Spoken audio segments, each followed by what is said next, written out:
Hey. I'd like to welcome you back to the podcast. Where you at? I'm your number one host, Will J. Bailey. Thank you for joining us again. It is probably most practiced and believed that once a player, always a player. Some people believe players are born and others believe they are made. The player's mind state is one of an opportunist. If you've ever been in the position to be one or break one, you should understand the dynamics of this story. I tried to tell them I was the wrong one to come playing with. I gave the type of respect that I commanded in return. Some people have a hard time believing that they can easily meet their match. All they had to do was respect me. But instead, this relationship betrayal was an epic one that involved so many things, so many dynamics, and so many people. The main one seemed to have a mental disorder, a habitual liar, expressing things like bipolarism, anxiety, extreme hot and cold outbursts, repetitive toxic episodes, and cycles that were hidden from the beginning, covered up by what we say today is love bombing. In their narration, these are acts of playing the game or running the game on someone. A psychology major girlfriend of mine at one time told me that a person who is comfortable in chaos will never be happy in a peaceful environment, and a person who is comfortable in a peaceful environment will never be happy in a chaotic one. I find it is vitally important to know which one you are. A narcissistic double life with lots of secrets and lies. She started out so in love, according to her, but only to find out she didn't have a clue of what real love is. She was spoiled, pampered, and privileged by the family she came from. Like most women hurt from some previous heartbreak or running from it, she set out to get even with men until she looked in the mirror and didn't even like the herself she had become.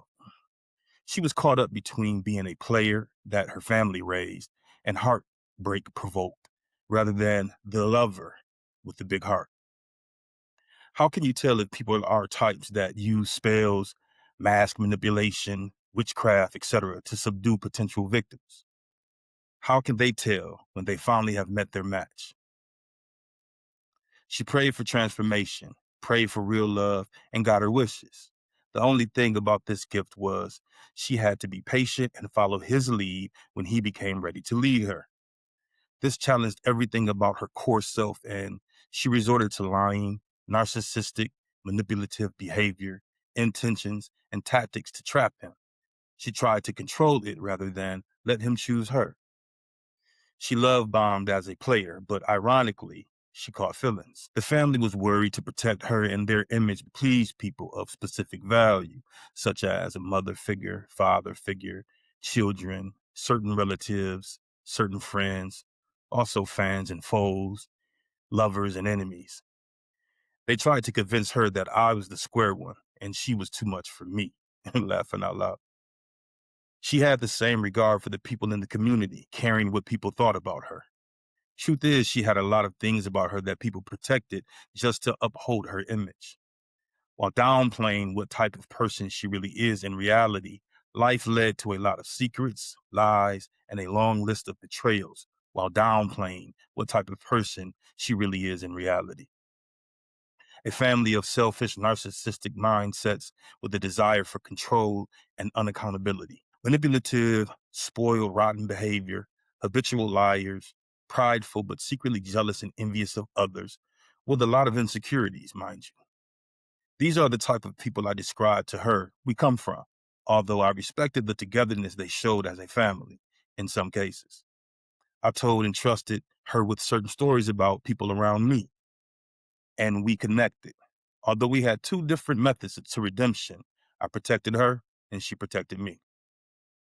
Challenges within the relationship let me know that in order to get what we wanted could only happen from one or two ways: God and or respecting our connection to a point that she wasn't used to, which is confidentiality. Four things would be needed to garner such a connection. Number one is trust. Number two is respect. Number three is honesty. And number four is loyalty. When they can't keep up with the work necessary, people will start to lose interest in the connection, questioning your value, sometimes their value and worth and purpose. can and will consider outside thoughts, opinions, ideas, and eventually choices. Impulsive people are the worst. Somehow she became competitive when I was constantly saving us from something she did or didn't do in the relationship. She had a big problem with apologizing about causing those downfalls. I held her accountable anyway, and she hated me for that. Remember, her family environment didn't do that to her. When people are being challenged with where changing their way of thinking or behavior is necessary, they tend to go outside measures to prove they're fine the way they are. Sometimes this includes other relationships, family, friends, lovers, etc., to vouch for them. Sometimes they withdraw from the things they were managing to balance in the relationship all the while and begin doing less instead. Sometimes they create falsehoods in the relationship to narrate a push and pull dynamic and explanation of why the relationship is not working. The issue with immature mentality is it almost never can ration cause and effect in a way that both parties can win. A mature mind says and shows that the core deciding factor of a relationship sustaining or ending should never be based on right or wrong or tit for tat, especially if you're impulsive, but rather responsibility, accountability, and projected outcome.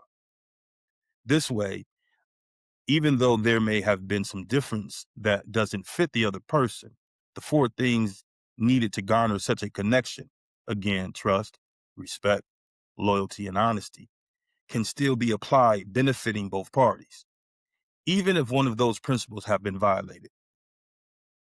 When that is not the case, then immature, toxic, irresponsible, inconsiderate, deliberately selfish mindsets attract and create chaos by ways of things such as cheating, lying, competing, smearing your person's name, sabotaging all the great aspects of the relationship, getting people to choose sides, split the children up, make a mockery of the relationship that once was respected, envied, and monitored to become some victimized attempt to compete with your person. This gave all the people who envy a chance to prove who they were the whole entire time. I wonder, you will be surprised at the ones who will betray you by using how good you are against you. The same thing you refuse to change for this connection will be the same thing they betray you with in the same ways. I promise. Being presently active for my children and our relationship, potential marriage, and divorce, I made things manageable at her pace, lowering my expectations for the time being. I thought consistency over quantity would get better results with this type of person. That worked for some time, but didn't. Being how life's ongoing challenges will have you prioritizing, then reprioritizing, almost like going back and forth just to keep things balanced and maintained. Then it became just too much for me. How do you save someone who asks but doesn't really want to be saved? You don't. But what if they don't want to let you go either? So the player's game is to win at all costs, whatever it costs you. She rallied up all your enemies, including some that are family and friends, coming from a crab in the barrel mentality, set up a smear campaign which included all of the most falsely accused lies and rumors you can think of, slept with whoever and however many she chose to, played the victim and better person at the same time. Wow. She attempted to sabotage my life and future with diabolic spells and witchcraft that kept me constantly under attack, monitoring me to see if they were working or not.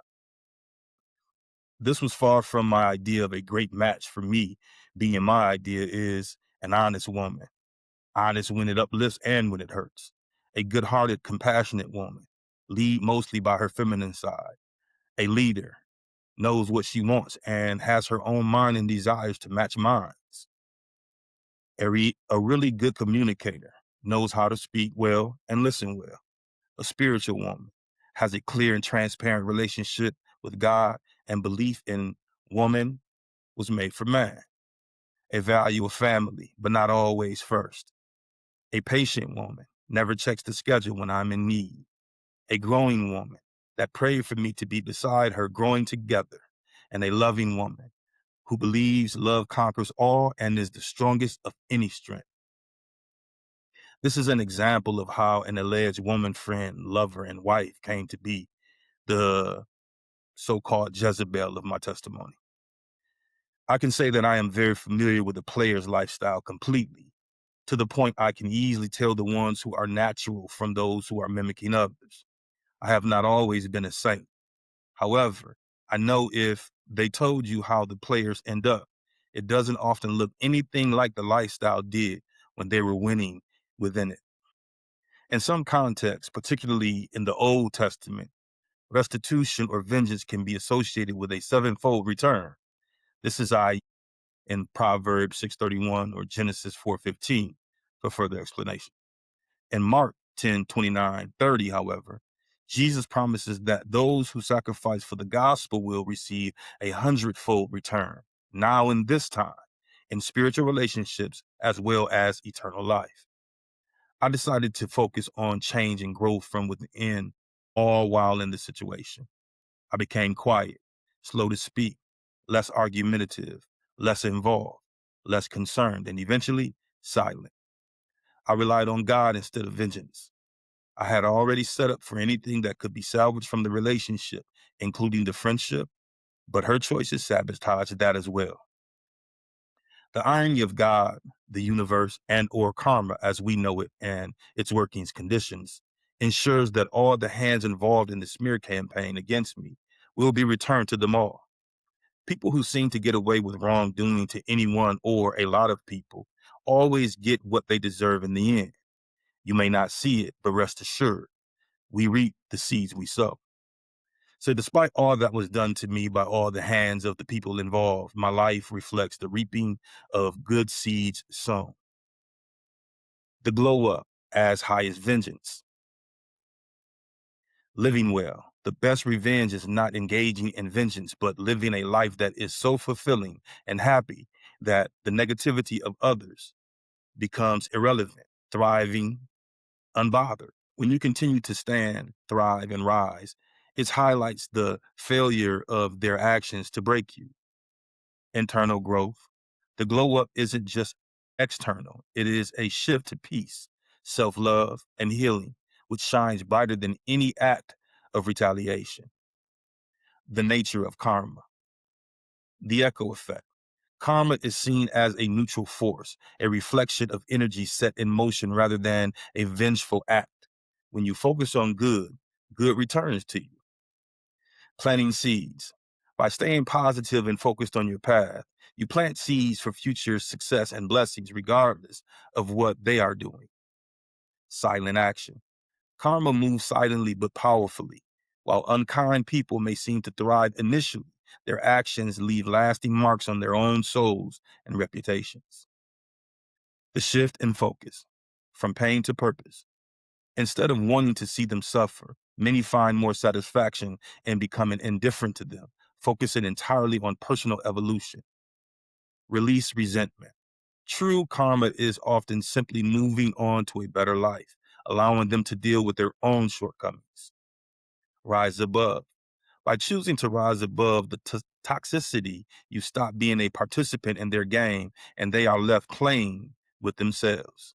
Ultimately, the goal is to reach a point where your light is so bright that their shadows become irrelevant, allowing you to live peacefully while they face the outcomes of their own choices. I am your number one host, Will J. Bailey, because 2 is not a winner, and 3, y'all know the rest. Yes, indeedy most. Peace.